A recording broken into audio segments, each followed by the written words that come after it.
হরে কৃষ্ণ। আজকে আমরা শ্রীল সুবক স্বামী গুরু মহারাজের 84তম ব্যাস পূজায় শ্রী শ্রী জগন্নাথ বল্লভ মন্দির নেত্রকোনায় আছি। তো এইখানে কিন্তু আজকে অনেক ছোট ছোট ভক্তবৃন্দরা বাচ্চারা এসেছে। তো তার মধ্যে এই যে দেখতে পাচ্ছেন আমাদের ভিডিওতে একজন মাতাজি। হরে কৃষ্ণ মাতাজি, আপনার নাম কি? আপনি কোন ক্লাসে পড়েন? নার্সারিতে পড়েন। আচ্ছা, আপনি কি কোনো গীতার শ্লোক পারেন? বলেন একটা শ্লোক।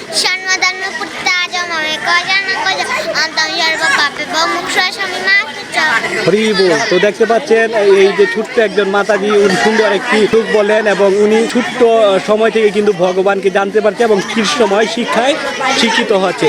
তো আপনাদের বাচ্চাদেরও কিন্তু এইরকম ইস্কনে পাঠাবেন এবং ইস্কনে সম্পৃক্ত করবেন, তাহলে কিন্তু আপনার বাচ্চারাও ছোট থেকে কৃষ্ণকে জানতে পারবে এবং কৃষ্ণ শিক্ষায় শিক্ষিত হতে পারবে। হরি বল, হরি বল, হরে কৃষ্ণ দাও।